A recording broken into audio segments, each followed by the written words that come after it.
Hey everybody. If you just watched the film review, welcome to this little history lesson. And if you stumbled upon this video because you like history and you're crying, welcome.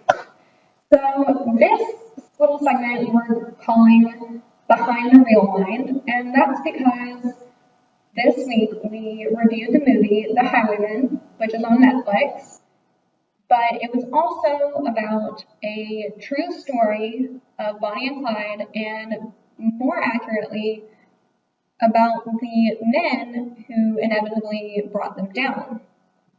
This movie stemmed a lot of questions of historical accuracy for me.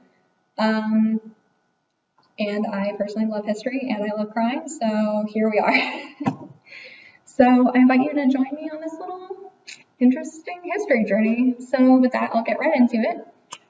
Forgive me, I feel like there's a lot to cover, so I might be looking down a lot. I don't want to leave anything out. So as we know, films do take historical facts and put a little creative licensing spin on it. So it's no surprise that that's exactly what's happening here. But overall, the broad strokes of the opening scene, we're going to be breaking this down kind of like bit by bit to make it easier to digest. But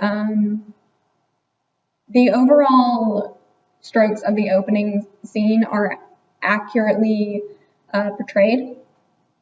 In 1934, Barrow and Parker, Bonnie Clyde, they whisked off several inmates from jail, and that's kind of where the film The Highwaymen opens up, is in that aspect. But before that, the Estham prison, I think that's how you pronounce it, the Estham prison farm was actually considered impenetrable. And so you can imagine how that probably looked to the person in charge. It's supposedly impenetrable, and then all of a sudden you have like 4 people get busted out. So that security breach is what actually led to the hiring of Frank Hamer and having him track down Bonnie and Clyde, actually. So from an accuracy standpoint, that was a very accurate part of the movie. The part where they show Bonnie getting out of the car and kind of like firing things off, that's a little more licensy, creatively speaking, but more so than not, that's very, very accurate. The difference, like I said, between fact and fiction lies in who devised the actual breakout plan. It was not actually the Barrows' idea, but rather Raymond Hamilton. He was the one that came up with this escape plan, and he was one of the escapees and associates of the Barrow gang. So it was actually his idea of how they were going to break out of not Bonnie and Clyde like it was depicted in the film. Honestly, all Clyde did in historical accuracy was provide the getaway car for them. Other than that, he and Bonnie really didn't play that big of a role in coming up with a prison break. So that brings us to Bonnie. Like, what about Bonnie? Was she really as violent and cold as depicted in The Highwaymen? It turns out, no. Shocker, right? She was not. In fact, there are only two or so records of Bonnie ever firing a gun, and no evidence states that she actually killed anyone. which also brings up other things that we see in the movie. The truth is, the popular conception of Bonnie and Clyde was more or less a lie. The reality was more mundane in comparison to this big gangster affiliation that both of them had with their name. The Barrow Gang mostly did small crimes. They robbed gas stations and convenience stores. They would even break into gumball machines to collect the change. And honestly, that is a far cry from anything that we saw in the movie or any kind of grandiose bank robberies they had been labeled as taking part in or performing. So, in a lot of ways, society kind of made them up to be these big mob gangsters that were robbing banks, when in actuality they were literally stealing candy from kids, basically. Not to say that that discredits all the awful things that they actually did do, but in terms of these Robin Hood style characters that they were painted to be in a lot of the people's eyes during that time period, that wasn't who they were at all. Those were not the actual labels that they held. Their criminal lifestyle resulted in about a dozen people, mostly law enforcement, being killed. And as I said before, that is not to be discredited. Yeah, they might not have been robbing banks, but they were still killing people, and they were still causing a lot of mayhem and panic in a lot of states, especially for law enforcement, because they were the ones that were being targeted. So, anyways,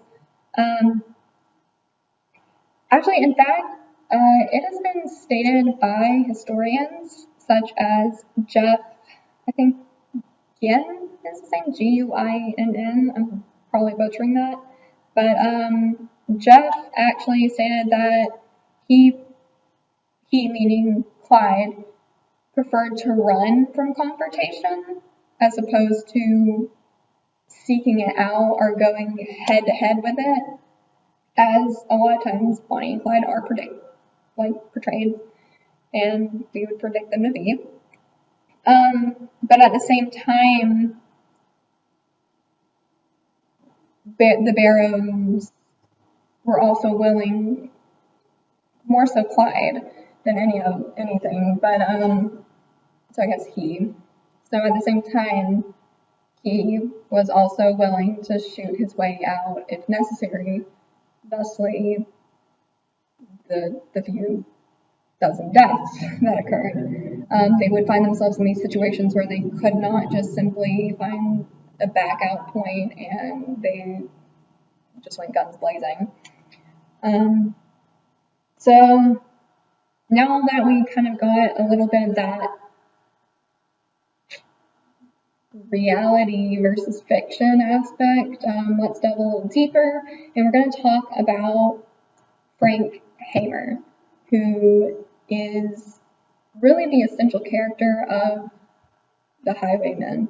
So Hamer was a Texas Ranger, co-credited with killing Bonnie and Clyde, but who was he really, historically speaking? Who was Frank Hamer?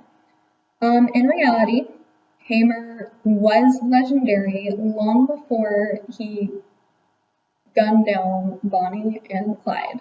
A lot of times people think that that's what he became famous for, and granted, that did boost his name, his popularity, but as I said, he was actually considered legendary prior to that event.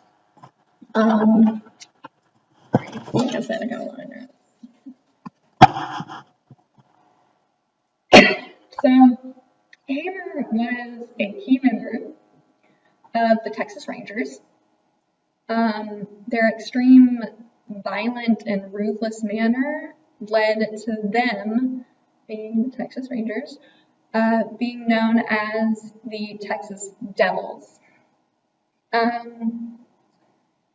Hamer did resign from his captain position in 1932,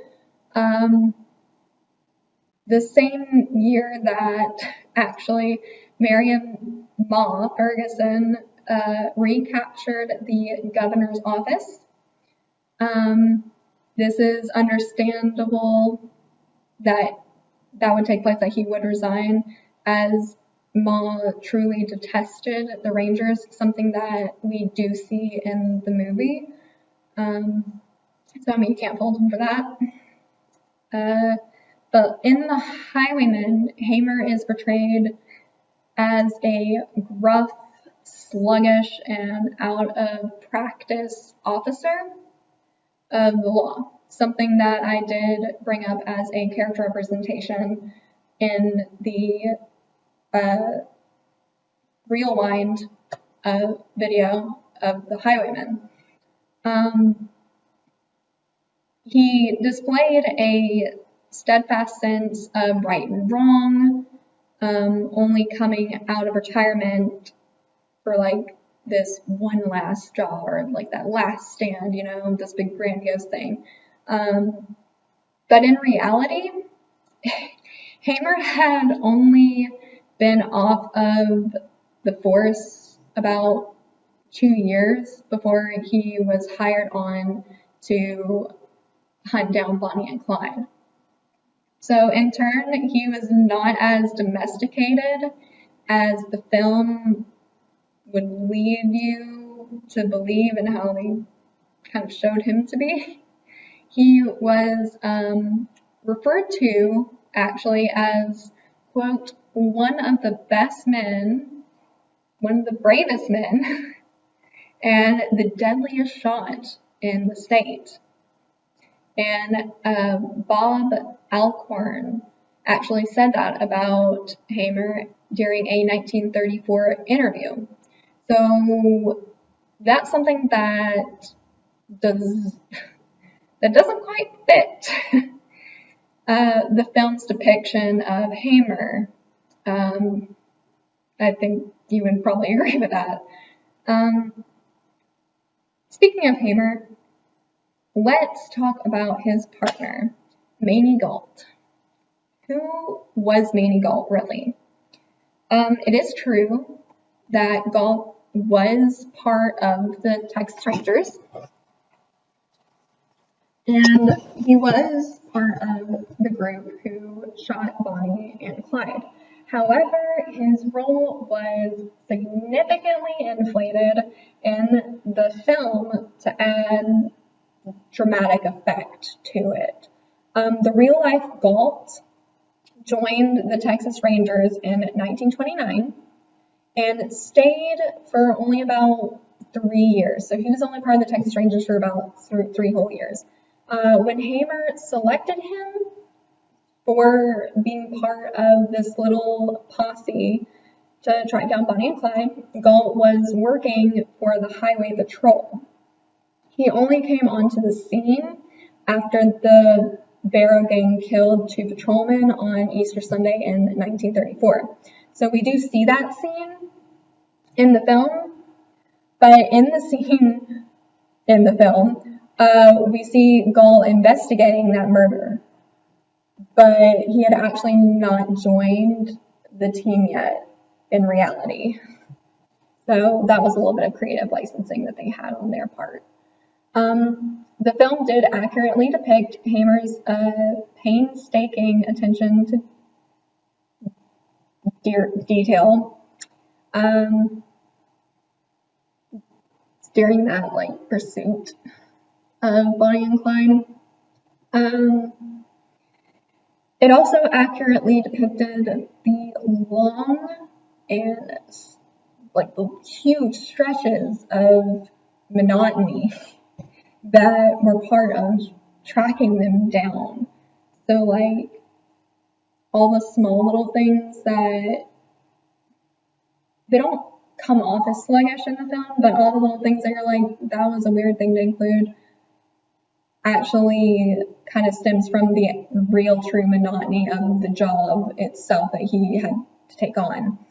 In an effort to emulate the Barrow Gang and learn about their habits, Hamer drove hundreds of miles a day in Clyde's actual personal preferred car model, which was the Ford V8 sedan. Hamer also ate and slept in his car during this time to kind of help emulate that kind of sense of what the Barrow Gang was going through, and to also kind of stay in that mindset and kind of get a feel for their overall attitudes and their overall demeanor during that time. So you can imagine how hard that was. Even some of the smaller details of the movie were accurate. Things such as Hamer finding the abandoned campsites or campgrounds, finding stubs of Bonnie's cigarettes, which her preferred brand was Camels, finding the lettuce leaves that actually were for the rabbit, pieces of sandwiches that had been discarded, and also a button off of Clyde's coat. Those things are small details in the film that actually happened in the real case. Those are things that he actually came across during his tracking.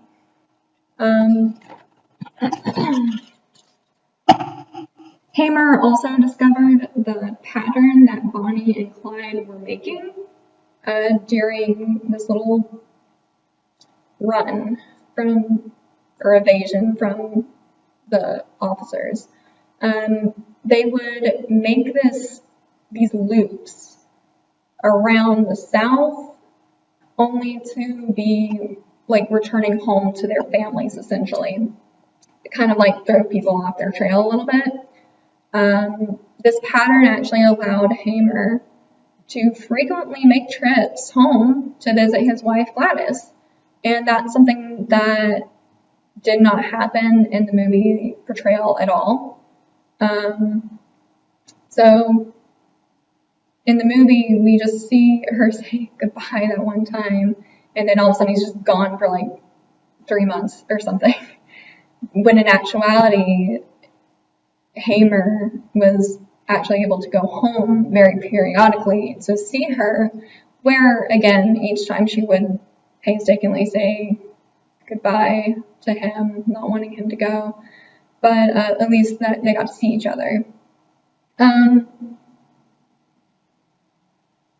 Now that we have like a little bit of a better idea about the people and the events, let's take a look at the ending, the whole larger concept of the thing. In The Highwaymen, we watched Hamer and Galt head to Benneville Parish, Louisiana. Here they locate a man named Ivy Methvin, I think that's how you say his last name, who is the father of Henry Methvin.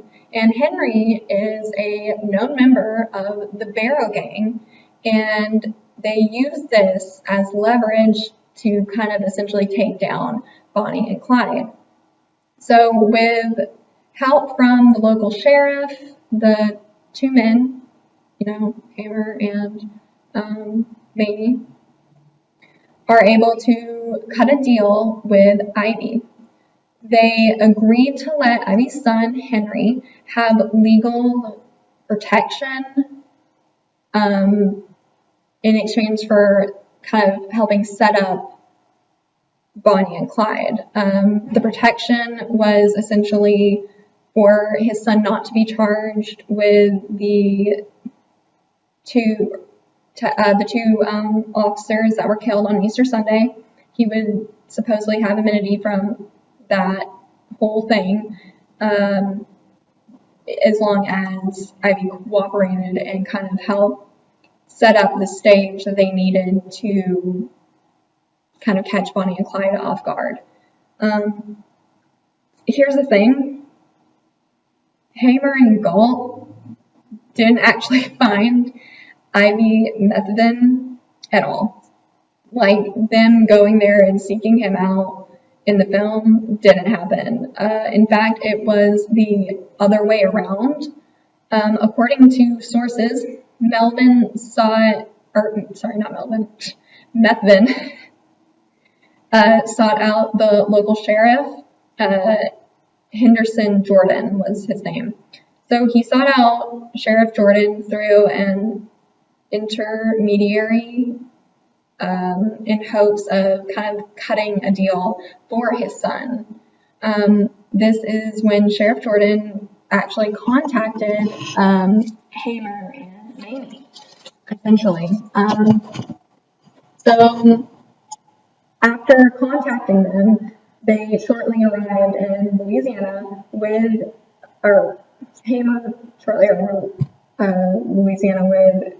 Galt and other officers in tow. And this would lead to Hamer, Galt, and Jordan being part of the team that essentially ambushed Bonnie and Clyde in May of 1934. So, again, in short, Hamer's role in tracking down an inside man was inflated. So, meaning like in the film, him going out and seeking Ivy was an inflated fabrication. But Hamer did lead the actual ambush. So he was the one that kind of devised the plan and led everyone in the consequential act of what we see, even though he didn't go out and seek him for it. So yeah, he basically led the actual ambush. It was even stated that Hamer's overall involvement is what actually made the Barrows capture inevitable. Bonnie and Clyde were taken down a little more than 3 months after Hamer actually took on the job. So that's pretty impressive considering that, one, the governor didn't even want to hire him to begin with. And two, you had all these other people that had been on this case for a lot longer who couldn't pin them down. And then you have Hamer come in and he's able to do all of this, which is very significant considering the time period. Again, like, what was it, 1934? Like, think about all the stuff that they had back then to do all of this. The fact that he was able to do all this in 3 months and track these two, like, ghost people down, basically, is pretty incredible. So, sorry. Anyways, now let's talk about the very last scene,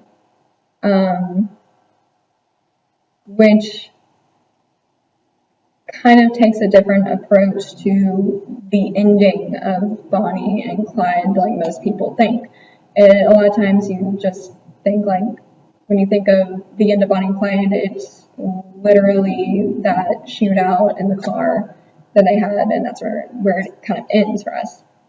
But in the movie The Highwaymen, it depicts this scene, and I didn't bring this up in the Reelwind, just because that's a little more lighthearted in nature, but the scene that I'm talking about was the one that actually followed Bonnie and Clyde's actual deaths. In this scene, we see hordes of people surrounding the couple's Ford. It's not only full of bullet holes, but also still contains the deceased Bonnie and Clyde in the front seats. And as if like that couldn't be more uncomfortable as a visual, we watch as officials are pushing, like just literally pushing people away as because the crowd is literally trying to grab at the corpses. Bonnie and Clyde really had this presence with people, in a sense of like they were famous.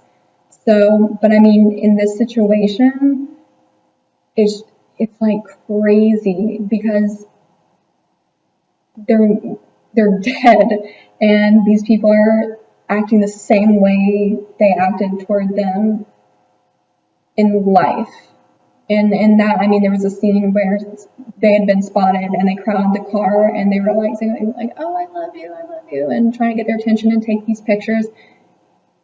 And they literally had just been shot up in their car and were dead, and the same thing was happening in that moment. So, I think the thing that makes this even more astonishing is like when you look at this, it's like you think to yourself, there's no way that somebody can make this up. And I think that's the most astonishing part, is that scene of those hordes like grabbing at them in their shot up car did actually happen in real life. Like that actually historically happened.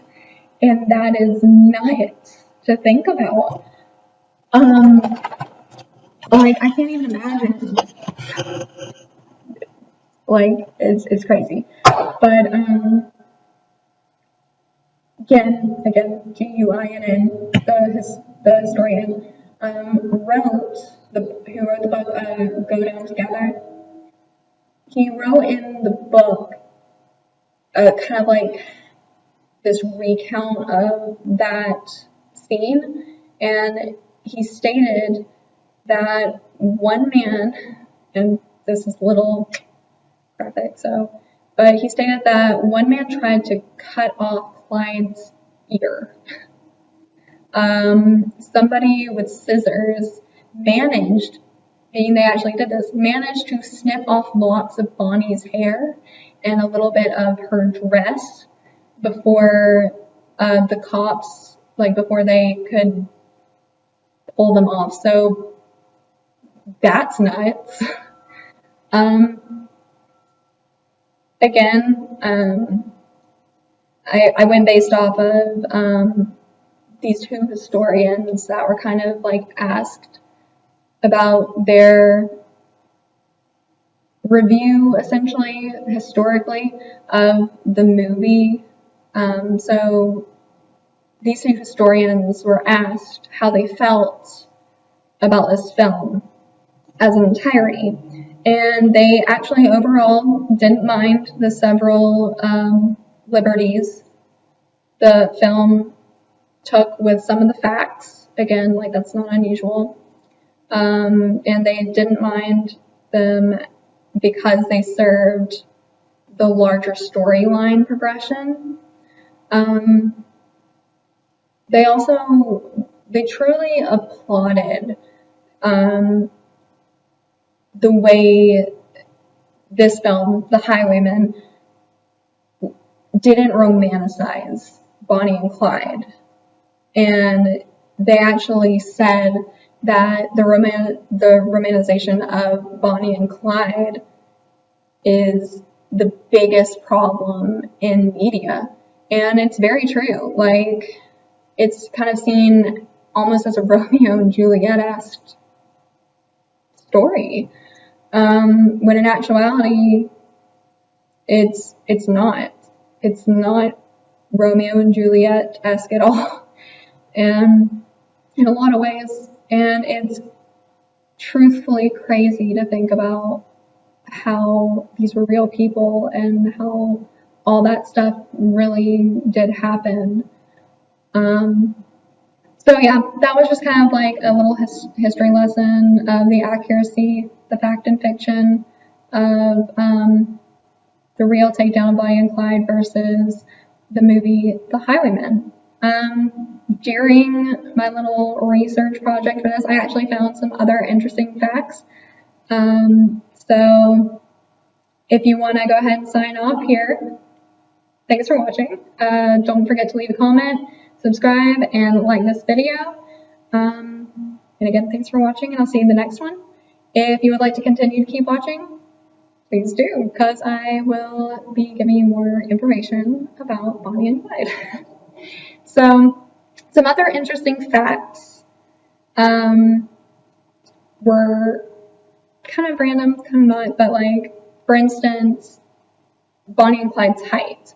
In a lot of films, Bonnie and Clyde are actually depicted as, you know, these tall, slender figures, very good looking, and essentially they were very beautiful people, but they were actually very short, not just by today's standards, but even by the average height for men and women during their time period, so like during the 1930s.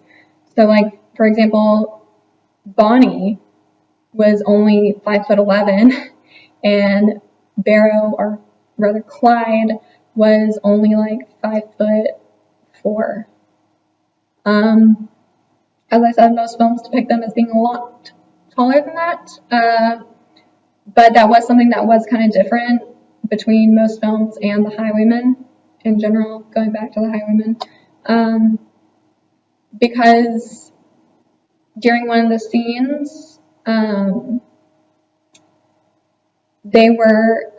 a comment was made about their stature being small based on clothing that was found in Ivy's closets, which that room that the clothes were found out in would have been Bonnie and Clyde's room, because the whole house technically served as like a meeting point if the group was ever to get separated when they were on the run. So I thought that was interesting, because I never really thought about their height, but looking at pictures versus representations, I'm like, oh, that is kind of interesting. Another thing that I personally wanted to know from the movie was Bonnie's limp. Was it real or not? Because, I mean, I never heard that before, so I did some digging. And this actually led to another fact that was actually stated in the movie itself. Bonnie did have a limp. She was in a car accident on June 10th, 1933, when Clyde, who was speeding on rural roads in North Texas, he missed a detour sign that was warning people of the bridge being under construction, essentially, is what it was saying. And because he was speeding, he missed that sign. The Ford V8 that they were in and that he was driving just smashed through a barricade at about like 70 miles per hour and sailed through the air before coming to us, basically landing in a dry riverbed. As we know, cars are made a lot differently now than they were back then, and so when the accident occurred, scalding acid poured out of the smashed vehicle's battery, which severely burned Bonnie's right leg. And I'm not going to go into detail, but it was bad, like bad.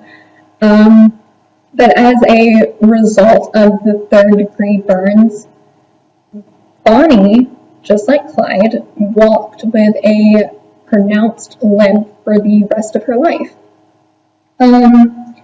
Clyde's pronounced limp, which I also didn't know about, is actually from something completely different in terms of what I could find historically speaking on it.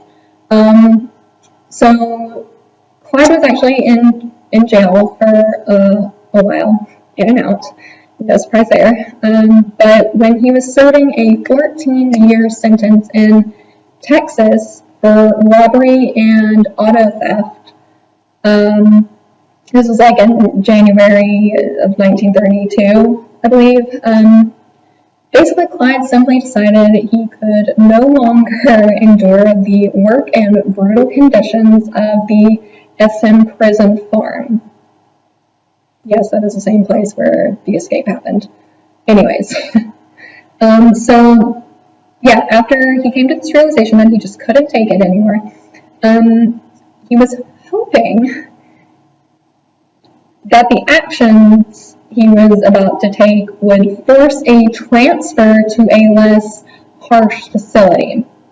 So basically, this idea of not wanting to be there anymore is what led him, again, warning, a little ill, but basically this desire for transfer is what led him to severing his big toe. Yeah, I think that's right. Yeah, it led him to severing his left big toe and a portion of a second one. Ouch, that's a lot. So that action permanently crippled his walking stride and also prevented him from wearing shoes while driving. So, interesting little fact right there. Also, this action was unnecessary at all because he was actually released on probation 6 days after he did that. Could you imagine feeling the need to do that, to get out of the condition you're in, only to find out like 6 days afterwards that you're getting out on probation? Like, that's nuts. But I mean, that's what you get for doing something crazy like that in the first place, I guess. So here's another fact that I completely found just riveting. Bonnie did die married. She died a married woman. But here's the thing. Not to Clyde. She was not married to Clyde. I know, right? I don't know if you're about as surprised as I am, but I'm shook. So, Bonnie Parker was married at the very young and ripe age of 16. You know, that time when we all make great adult decisions, where we just think we know everything. Well, I mean, most of us. I was definitely in that category. I thought I knew everything at 16. But yeah, so she married at the age of 16 to a man named Roy Thornton. Yeah, I haven't really heard that name either, so. But she very quickly decided to marry Thornton as she saw it as a way out of her current lifestyle, her current situation. You know, her dad had died, her mom never really took care of her. She was poor. All she saw was that she was destined to just basically be a waitress the rest of her life. There wasn't much for her. So the only thing to do in her mind was to get married. Yeah, like I said, we all make great decisions at 16 because that's totally going to fix it. In short, because, you know, huge surprise right here, the marriage was a complete disaster. Shocker. Bonnie didn't know it at the time, so granted, it's not entirely her fault. But again, you're 16. you don't need to be getting married. You're fine. But yeah, at the time when she married him, she was unaware of the fact that Roy was a thief and a cheat. He would disappear for long periods of time, and when he would finally show up in true lying, cheating fashion, he would be drunk and abusive. This actually resulted in Bonnie kind of moving back in with her mom for a lot, or at least spending the night with her mom for many nights of her actual marriage. But at some point, one of Roy's schemes didn't really go according to plan. It totally backfired on him, and it ended up leading to him being a 5-year sentence for robbery, basically. So that's when her marriage was her marriage was kind of over, and she really truly moved back in with their mom.